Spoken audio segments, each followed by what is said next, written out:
J'accueille Éric Belpère qui va justement vous parler du portefeuille de projet. Éric est un des 2 nouveaux associés qui nous rejoignent cette année, et donc il fait son entrée chez Melsion. Et on avait 2 solutions, c'était soit le plonger dans un baril de bitume et lui mettre des plumes pour son bizutage, soit lui confier une salle amicale pour une présentation sur un sujet intéressant. Par un moment de faiblesse que je ne m'explique pas, on a choisi plutôt cette deuxième occasion. Et on peut peut-être, du coup, voilà, saluer Éric et son courage. Bon, merci Patrick de me donner cette opportunité de parler de maîtrise du portefeuille de projet et ce qui permet un avantage compétitif décisif. Alors, les entrepreneurs qui gèrent des projets, qui sont donc en mode de projet, ils ont en général un certain nombre de douleurs. Et ce qui est étonnant, c'est qu'on voit ça dans beaucoup d'entreprises. Alors, premièrement, les projets sont souvent en retard ou dépassent le budget ou doivent finalement réduire. On va réduire le contenu pour respecter le calendrier et les dates promises ou bien même les coûts. Voilà. On peut aussi dire que les projets manquent de planification, il manque de communication, il y a un manque de synchronisation. Et c'est particulièrement vrai dans les environnements où il y a de multiples projets. Voilà. En conséquence, les clients ne sont pas satisfaits puisque les dates promises n'ont pas été tenues. Voilà. Et là, on a le risque que les clients disent je ne vais plus faire affaire avec vous, je ne vais plus vous faire appel à votre entreprise pour de nouveaux projets, je ne vais pas renouveler mes commandes. Bon, voilà. Et puis, on a aussi souvent, quelque part, un collaborateur qui connaît beaucoup de choses, qui est l'expert de l'entreprise, il est sursollicité, il est sollicité par l'ensemble des chefs de projet ou même ses collègues. Et tout le monde attend sa contribution. Et donc là, cette compétence clé fait que l'activité en est fortement dépendante et on peut avoir des situations de burn-out de ce collaborateur. Voilà, il peut être donc le goulot d'étranglement de l'entreprise. Alors on pourrait dire il n'y a qu'à recruter de nouveaux collaborateurs, mais ça aussi, ça prend du temps. Et avec une échelle de temps qui n'est pas forcément celle des projets. Voilà, alors l'entrepreneur dans un monde de projet, et quand je dis mode projet, vous avez tous des projets dans votre entreprise, même si vous faites autre chose que cela. Un projet, je rappelle, c'est une activité pour livrer quelque chose dans un temps, donné. Et en général, c'est un contenu, un délai, une date promise et un certain budget. Et le budget, il faut mieux qu'il soit inférieur au prix à laquelle vous avez vendu le projet. Donc les besoins, l'entrepreneur, il a le besoin principal, c'est de pouvoir livrer des projets complets dans les délais, dans le budget. Et quand je dis complet, c'est sans faire de compromis sur le contenu. Et puis sans burn-out, surménage des collaborateurs. Bon, tout ça pour satisfaire des clients de plus en plus. Aujourd'hui, on est dans un environnement où il faut réduire les délais parce que la concurrence est là. On souhaite améliorer sa réputation, augmenter ses ventes, et tout ça pour une pérennité de l'entreprise. Enfin oui, d'abord le résultat net, et ensuite, en effet, développer un avantage concurrentiel et donc assurer la pérennité de l'entreprise. Alors, je vais peut-être passer ce slide-là sur les peurs et les freins au changement. En tout cas, il y a certains qui utilisent les méthodes agiles. En tout cas, le mode agile, pour ce que j'ai discuté avec des consultants en mode agile, en général, ils ne prennent pas d'engagement sur des résultats tangibles. Bon, hop, je vais passer. On peut avoir un cash factor limitant. Bon, hop. Alors, les manières actuelles de se débrouiller, en certaines entreprises, qu'est-ce qu'on fait? On se dit, il n'y a qu'à pousser, le management dit, il n'y a qu'à pousser le maximum de projets dans le système, et puis en dessous, ça se débrouillera. Donc, quelque part, le management surcharge le système. C'est une tendance à déléguer le problème vers le bas au lieu de traiter les problèmes. Et donc, on a aussi, ce qu'on fait, on tient les délais, mais on rogne sur le contenu. Tout ça pour tenir la date promise. Mais en conséquence, ensuite, il va falloir retourner chez le client pour faire les travaux complémentaires et livrer ce qui n'a pas pu être livré à la date promise. Donc, qu'est-ce que c'est ? C'est une dette technique. Et cette dette technique va impacter le futur, va impacter les projets suivants. Et en général, vous avez des directions et management qui sont régulièrement en mode pompier. Voilà. Alors, vous me dites, bon, ça c'est un constat. Maintenant, y a-t-il une solution ? Eh bien oui, il y a une solution. Ça s'appelle le management de projet par la chaîne critique. Ça est la promesse de... Alors, c'est... comment dire, l'abréviation, c'est CCPM, c'est de l'anglais. Critical Chain Project Management. Ça s'hybride aussi avec les méthodes agiles. Donc, on a des solutions... on fait les deux et ça apporte c'est bien complémentaire aux méthodes agiles. Voilà, alors la promesse, c'est de livrer sereinement vos projets à 95% dans les délais, c'est-à-dire si sur 20 projets, vous aurez 19 qui seront dans les délais, et donc délais tenus dans le budget, complet sans compromis sur le contenu. Et quand on fait ça, quand on arrive à ça, on peut finalement, on se rend compte que puisqu'on ne livre plus les projets en retard, on va pouvoir, avec les mêmes ressources, livrer plus de projets. Et en général, on livre 25% de projets en plus, avec les mêmes ressources, et ça c'est important aussi, sans risquer le surménage des collaborateurs. Et quand une fois que l'entreprise collectivement est capable de faire ça, ça ouvre des possibilités. Parce que vous allez avoir des clients qui disent « Tiens, mais j'ai une urgence, est-ce que tu pourrais me faire ceci, cela, dans tel délai ?» On peut ensuite faire des scénarios what-if en disant « Tiens, si on insère ce projet-là qui doit être plus rapide que d'habitude, oui, si, on peut faire. » Parce que collectivement, on a gagné cette confiance collective dans la capacité à faire et à livrer complet dans les délais. Donc c'est ce que je dis, c'est dans un second temps, ça permet de répondre à de nouveaux besoins grâce à la capacité de maîtrise de vos délais. Voilà, alors je vais essayer de rapidement vous présenter quelques grands principes. Alors il y a deux phases dans les projets. Première phase, on planifie, et puis la deuxième phase, on va exécuter. Alors je vous présente un projet simple où on planifie un projet, 3 tâches, 3 compétences. Chacune des compétences est représentée par une couleur. Voilà. Alors, une page marron. La compétence marron dit moi, j'ai besoin de 4 semaines pour faire ça. Ensuite, orange, 8 semaines. Et puis bleu dit moi, il me faut 6 semaines. Donc, si on fait la somme, ça fait 18 semaines. D'accord. Ça, c'est le mode classique de planification d'un projet. Et en fait, oui, on a dit à la personne, tu me dis, estime-moi la durée du projet, et puis il faut absolument que derrière, une fois en exécution, il faut tenir ta promesse, pour que l'ensemble du projet le délai soit tenu pour l'ensemble du projet. Il faut que chacune des tâches et chacune des compétences tienne les délais.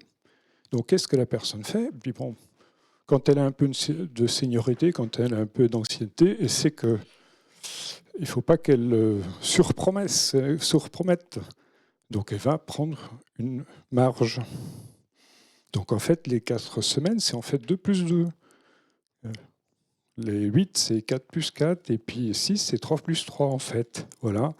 Il y a en fait les zones grises, c'est la marge que chacun a pris pour tenir sa promesse.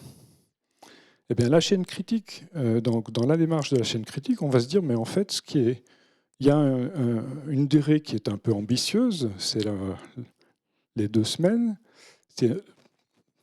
ambitieux mais réalisable, s'il n'y a pas d'aléas, et on va mettre ça l'ensemble des tâches comme ça ensemble, ça fait 2 plus 4 plus 3, ben, ça fait 9, et on va mettre tout ce qui est la marge, on va la mettre ensemble au bout. On va appeler ça le buffer de projet. Et comme on mutualise cela, on mutualise ça comme une assurance, finalement, on n'en a besoin que la moitié. Donc, au lieu de 9, on en a besoin de 9, 4,5. Alors, tout ça, c'est bien théorique. C'est que dans la phase de planification, tout va bien, il n'y a pas de souci. Voilà. Mais donc, au lieu des 18 semaines, on aurait besoin de 3 semaines et demie. Et on a 2 choses, la chaîne critique d'une part et le buffer de projet. Bon, ça, c'est la phase de planification. Ensuite, on va passer en phase d'exécution. En phase d'exécution, alors, hop, on a à nouveau notre chaîne critique, notre buffer. Hop, et là, imaginons que après 3 périodes, marron, en fait, au lieu de 2 jours, il a eu besoin de 3 jours. Donc, qu'est-ce qui se passe ? Orange va pouvoir commencer avec un jour de retard. Mais le jour de retard, en fait, on va manger dans le buffer de projet qui est notre assurance collective. D'accord ? On a pris un jour sur les 4,5, tout va bien, ça va. Maintenant, si au bout de la 4e période, il a passé la main donc à Orange, et Orange, ben, il se dit « Oula, là, il y a un aléa incontournable, j'y ai déjà passé un jour, je vais avoir besoin de 5 jours et demi, de 5 jours, pardon, en durée restante. » Voilà, c'est ce que... Hein. Donc, quand on fait tout ça, quand on pousse les tâches, ben, on a mangé 4 jours dans le buffer de projet. Et là, c'est plus OK. D'accord ? Bon, ça, c'est pour vous expliquer les grands principes. On suit la consommation du buffer de projet et on va représenter ça de façon graphique avec l'axe horizontal, la chaîne critique, et le buffer de projet de façon horizontale. Et comme on fait les deux, ben on peut faire un graphique en deux. Alors oui, on a la consommation, la ligne noire, c'est la consommation de la chaîne critique, et l'autre côté, la consommation du buffer de projet. Et on peut ensuite faire un beau tableau en 2 dimensions, et vous voyez la courbe qui bouge là, donc c'est l'avancement du projet. Ça représente aussi bien l'avancement sur la chaîne critique que la consommation du buffer. Et en effet, on représente ça avec 3 zones. Une zone verte, tant qu'on est dans le vert, tout va bien. Donc les consignes, c'est on continue. La zone jaune, c'est attention, alerte. Il faut peut-être se préparer à redresser la situation. Et dès qu'on est dans le rouge, eh ben, on met en œuvre le plan de redressement qu'on avait imaginé. D'accord ? Donc ça, c'est pour le suivi d'un seul projet. Maintenant, vous me direz, je ne suis pas dans un monde où je n'ai qu'un seul projet. Eh bien là, on a en effet un projet avec toujours son buffer, projet 1, projet 2, projet 3. Ce qu'on veut absolument, c'est faire en sorte que la personne qui a la durée la plus longue, c'est Orange, eh ben, il faut faire en sorte qu'elle ne soit pas contrainte à travailler sur un projet puis sur l'autre, ce qu'on appelle le multitâche, parce que si on fait ça, on va rallonger la durée du projet, la durée pour terminer sa tâche, et donc tous les projets vont en pâtir. Donc qu'est-ce qu'on fait ? Bon, on décale, on planifie le second projet, on décale son exécution. Voilà, comme ça, hop, de telle façon à ce que, là, ici, dans ce cas-là, la ressource la plus chargée du système, c'est Orange. Voilà. Et on peut représenter ça ensuite sous ce qu'on appelle le fever chart en anglais. Je n'ai pas d'idée de traduction en français, mais voilà. Donc on voit là apparaître l'ensemble des projets de l'entreprise et on peut avoir des réunions régulières avec l'ensemble des chefs de projet, la direction, et puis dire tiens, mais qu'est-ce qui se passe là sur le projet D? Le projet D, il est dans le rouge. On peut s'adresser au chef de projet. De quoi as-tu besoin pour redresser la situation? Ah, mais il me faudrait telle ressource. Je suis embêté par-ci, par-là. Si ça se trouve, les 3 projets C, B et A, là, ils peuvent passer une ressource pour redresser la situation de D, et puis peut-être aussi le projet F. Voilà. Donc ça permet une réactivité, ça permet de réagir très rapidement et redresser la situation. Et donc c'est ce qui permet d'avoir les résultats de la promesse dont je vous parlais un peu avant. Voilà. Et donc finalement on a un système avec un tableau de bord un peu à 3 niveaux. On a les tâches, les livrables par les équipes et acteurs on peut utiliser du Kanban pour ceux qui connaissent, méthode agile. Au niveau d'un projet, vous avez voilà la représentation dont je parlais tout à l'heure. Ça, c'est probablement le projet E qui se retrouve là dans le portefeuille. Voilà, voilà. Et tout ça, c'est pourquoi? Pourquoi changer? Je pense qu'il y a une nouvelle normalité. Les produits, services et même la qualité sont de plus en plus banalisés. Donc, il faut être compétitif sur un autre niveau. Et ce niveau, pour moi, c'est le nouveau champ de bataille, c'est la logistique. Alors, quand je parle logistique, c'est logistique interne. Pour moi, piloter les projets, c'est un problème de logistique. Donc, livrer des projets, des productions de façon fiable, dans des délais courts, de plus en plus courts, c'est une compétence collective. Je pense que vous serez d'accord avec moi que l'entreprise et la réussite de l'entreprise en dépend. Et donc, il faut faire quoi? Il faut réduire les délais, et il faut réduire les délais de façon réduire drastiquement le cycle de production, toujours pour livrer à la date promise et complet. Et ça, pour chaque commande et sans exception. Voilà. Alors, ça concerne toute l'entreprise et c'est une différenciation logistique qui peut rendre l'entreprise exceptionnelle, que ce soit en production ou en projet. Voilà. Alors, imaginez que... Je vais essayer d'illustrer ça un peu graphiquement. En tout cas, on a intérêt à identifier rapidement les problèmes et les retards qui peuvent faire dérailler un projet et donc le portefeuille entier. Voilà, si on représente ça de façon un axe temps et un axe financier, en général, quand on investit dans un projet, c'est du temps, des ressources, des moyens financiers et à un certain moment, pour avoir à un certain moment le chiffre d'affaires qui rentre, et au bout du compte, un retour sur investissement à une date prévue. Maintenant, s'il y a un aléa, on va devoir en général faire un effort financier et plus d'efforts, et donc un chiffre d'affaires qui va rentrer plus tard. On me dirait, bon là, il y a un faible décalage de chiffre d'affaires, mais ce n'est pas uniquement ça. Le retour sur investissement, il va être décalé dans le temps. Et donc, vous avez, pour un petit décalage du chiffre d'affaires, un fort décalage du retour sur investissement. Bon, eh bien, le management de projet par la chaîne critique, j'estime que c'est un management de projet antifragile qui va permettre de stabiliser, dans un premier temps, stabiliser les opérations. Et puis ensuite, ça va permettre d'identifier, alors les outils le permettent, d'identifier quel est le facteur limitant de l'entreprise. On revient à ce que vous entendez régulièrement autour de la théorie des contraintes. Où est votre facteur limitant? Mais cela, la chaîne critique et les outils de la chaîne critique permettent d'identifier ça.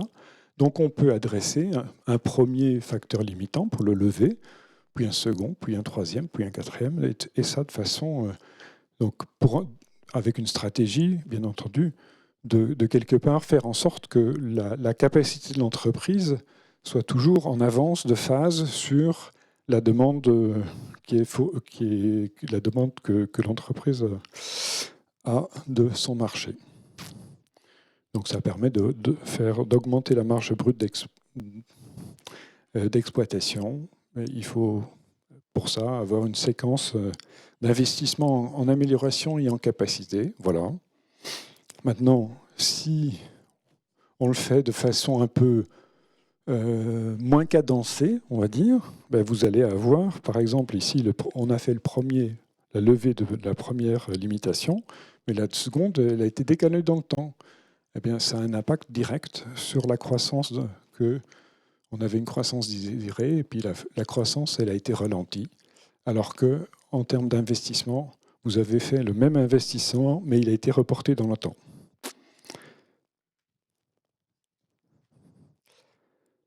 Donc, il est important de tenir la bonne cadence. Voilà. Là, je vais sauter cette diapo-là.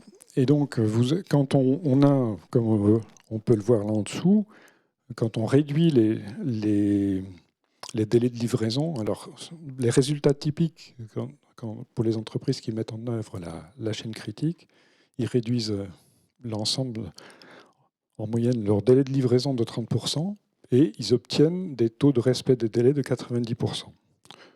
Voilà, donc le graphique en bas montre la réduction des délais. Hein, c'est itératif et ça peut se faire en plusieurs phases. Quand on réduit les délais, on livre plus tôt les projets, et donc ça a un impact financier direct sur la marge brute d'exploitation. C'est le second graphique. Alors imaginez que vous ayez une entreprise qui fasse 10 millions de chiffre d'affaires. Hein, alors je l'ai présenté à la façon de la théorie des contraintes. Donc vous avez les ventes qui sont encaissées, il y a des dépenses qui sont totalement variables par rapport à la production. Donc vous avez un throughput, si vous avez 10 millions moins 5 millions, il vous reste un throughput de 5 millions. Bon, 2 millions de 5 de main-d'œuvre, des frais fixes, on obtient un résultat net d'1 million. D'accord ? Maintenant, si vous pouvez réduire le délai, grâce à une réduction des délais, on peut avoir donc 43% de ventes supplémentaires. Donc on passe de 10 à 14 millions. Les dépenses variables sont proportionnelles et donc on obtient un triflux de 7 millions. J'arrondis. La main-d'œuvre va rester la même. Par contre, les frais fixes, si vous avez plus de matière à traiter, vous allez augmenter les frais fixes. Mais donc, au résultat net, enfin, sur la ligne résultat net, au lieu d'1 million, vous passez à 2,9 millions. Donc, c'est vraiment disproportionnel par rapport aux 30% de réduction des délais. Donc, voilà, je laisse cela à votre réflexion.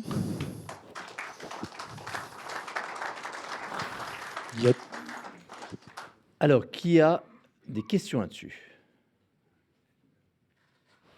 Attention.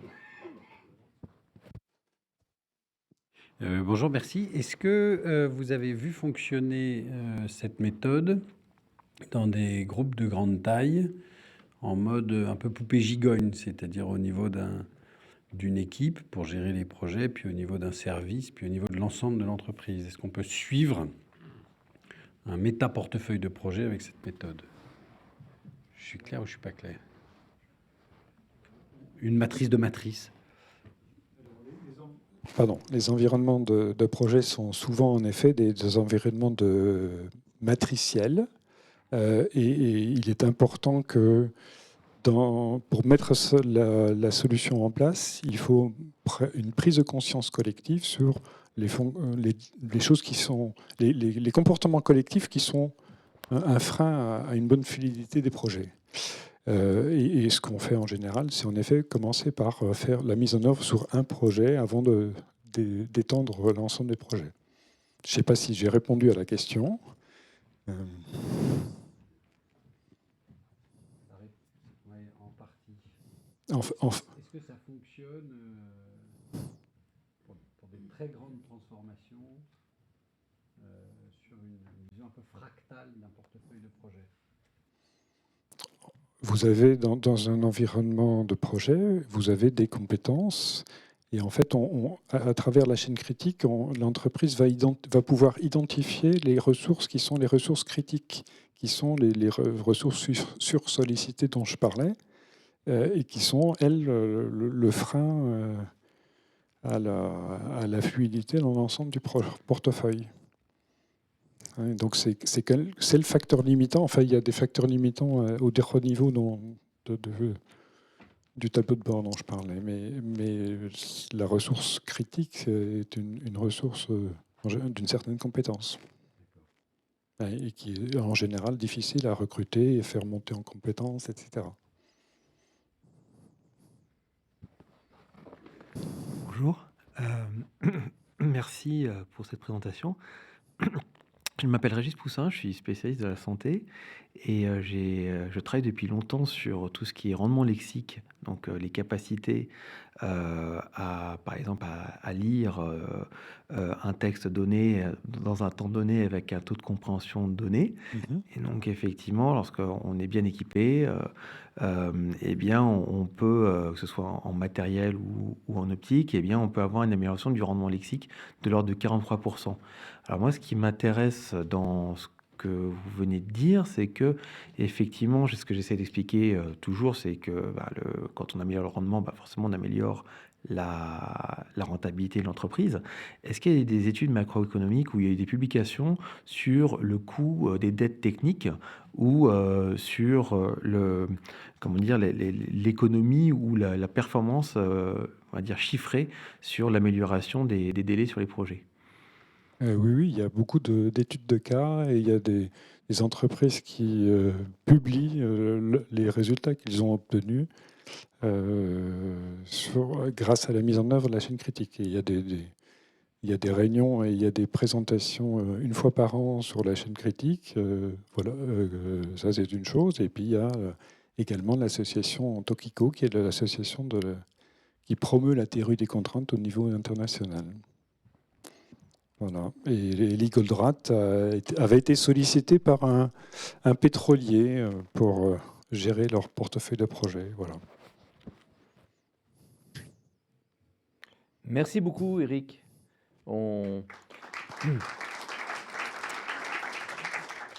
me souviens que dans une conférence, Eric avait présenté et fait présenter par un opérateur qui avait effectué cette mise en théorie des contraintes. C'était une usine qui faisait des grandes visites pour des Transal, l'avion de transport de l'armée de l'air. Et c'est un atelier d'État, donc avec des ouvriers d'État. Et ils étaient passés de 5 avions immobilisés à 2, et des avions qui passaient 100 heures maximum à faire cette grande visite au lieu de 150 et plus. Et ils avaient pu, avec une réduction de 18% de leur budget, faire en plus des petites visites. Et le plus terrible, c'est que depuis, ils avaient abandonné la méthode. Et la complexité il y a un avion qui rentre, un Transal qui rentre, il l'ouvre et puis c'est des experts qui vont décider si cette pièce, on peut la réparer ou s'il faut la changer, etc. Enfin bref, on ouvre la boîte de Pandore quelque part, hein, je veux dire, quand ils font les grandes visites. Voilà. Merci beaucoup, Eric.